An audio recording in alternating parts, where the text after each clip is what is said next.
I've been sitting here at this gate for almost 2 hours now, and I'm starting to reflect on why I'm even here in the first place. I told my husband I was visiting family, and he helped me pack, gave me something for my upkeep, and even drove me to the airport before leaving for work. And that's what's driving me crazy right now. Because why is he this nice to me? Why now? I feel like it's already too late, like I've already crossed a line that doesn't have a way back, and there's no point pretending everything is fine between us because he's doing now everything he should have done before, and I don't even know what to do with that. I don't know what this is. I don't know what I've done to myself. I'm in love with somebody else, and I feel terrible about it because I still love him. I genuinely love this man. He's always been there for me, and he loved me the way a woman is supposed to be loved: consistent, present, dependable. But he made this one mistake, and I don't even know if I can call it a mistake anymore because maybe I was already looking for a reason. Maybe I was already somewhere else in my head, and he just gave me the door and I walked through it. I don't know. I really don't know, and that's what's scaring me right now, sitting here with my bag next to me and my phone face down on my lap. And if I'm being honest, I don't think what he did justifies what I'm doing now, but what he did broke something in me that I don't think I ever fully healed. I just covered it. I got very good at covering things, smiling at dinner, laughing at the right moments, being a wife in all the ways that looked like being a wife from the outside, but inside I was somewhere else. I had been somewhere else for a long time before any of this started, and that's when I met him. It wasn't supposed to be anything. It was a work thing, the kind that happens and everyone forgets about 2 days later. He was just someone in the room, and then he was someone I was talking to, and then 4 hours had passed, and I didn't know where the time went. And I remember driving home that night thinking, okay, that was nothing. That was just a good conversation. People have good conversations, right? And then I thought about that conversation for 2 weeks straight. He texted me first, casual, continuing something we'd said that night, like no time had passed, and I told myself I'd reply once and leave it there. I didn't leave it there. I don't know exactly when casual became something else, but there was a dinner, a second city, different conference, and we were alone, and neither of us was pretending it was professional anymore. He put his hand around me, walking through a crowded restaurant, and I felt that for the rest of the night. I went home to my husband, and I felt like a stranger inside my own life. And yeah, I know how that sounds. I know exactly how that sounds, and I'm not proud of it. But he made me feel something I haven't felt in so long. I'd almost forgotten it was possible. Like I was a full person. Like I had edges and desires and opinions that mattered and a pulse that meant something. With my husband, I had become so good at being steady, being the woman who holds things together, that I forgot I was also just a woman who wanted to feel wanted, not appreciated, not valued, just wanted. There's a difference, and Marcus understood that difference without me ever having to explain it. Even saying his name in my head right now feels like something I shouldn't be doing. But that's just how I feel, and I'm not going to sit here and pretend I don't know what I'm doing because I do. And I think Marcus is dangerous. Not dangerous like a bad boyfriend.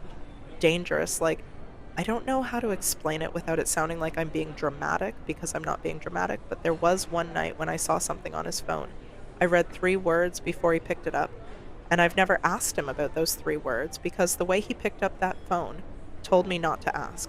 And I didn't ask, and I've been carrying those 3 words since. And I've been noticing things like that. Phone calls he'd step out to take and come back from different, quieter, like he'd put something away inside himself. Money that was just there, never discussed, never explained. Friends I never met but existed in fragments of conversations that never quite connected. And then one evening, perfectly normal evening, he looked at me and said, "I don't like being lied to," and changed the subject. And I sat there feeling something cold move through me because it didn't feel like he was talking about us. I don't know who he is. I know who he is with me. I don't know who he is in the rest of his life.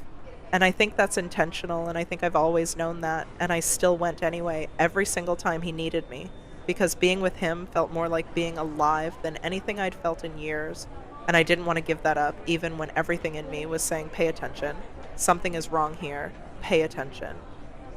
And now I'm at this gate, going to a place he suggested. He said he'd meet me in 2 days. He sent me a location pin this morning, somewhere I don't recognize, no explanation, just the pin, and I saved it, and I'm going. And I don't fully understand myself right now. My husband's text's been sitting in my messages for about 20 minutes now. He wants to know if I'm at the hotel, but I can't. I keep looking away. I'm thinking about this morning, him carrying my bag to the car, the way he kissed my forehead before leaving, and then I just typed back, "Good, miss you," because what else was I going to say? And then I switched to the other message, the pin. No words, nothing, just a location, somewhere I don't recognize, and I don't know why that's the one I can't stop staring at. I'm scared. Not because I don't know where I'm going. I'm scared because being scared isn't enough to make me stay. I thought about my husband.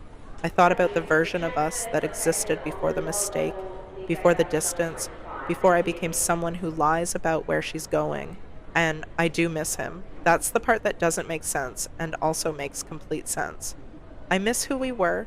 I miss the safety of it. I miss loving someone without it being complicated. But I don't know how to go back to that, and I don't know if I even want to. And sitting here, I'm starting to wonder if I ever really knew what I wanted, or if I've just been responding to things, reacting, moving toward whatever feels most like feeling something. Not even my sister knows about this, and she knows everything else about me. My husband doesn't know I'm stuck at this gate, and nobody knows where I'm actually headed. I don't know why my brain went there, but it went there. I think if something happens, I want there to be a record somewhere that I was here, that I was thinking, that I knew what I was walking into, and I went anyway, not because I'm stupid, but because I'm human. And humans do this. We walk toward the thing that makes us feel alive, even when it's the thing most likely to burn us. Final call for boarding. Final call for boarding for the last remaining passengers. His name is Last Marcus, and I remaining love my passengers husband, on and I'm board the boarding a flight to Airline somewhere I've Pacific never been to meet a man I International don't Flight fully know, and I haven't Please board slept the properly in aircraft now 6 to weeks. gate S2. This Love. is a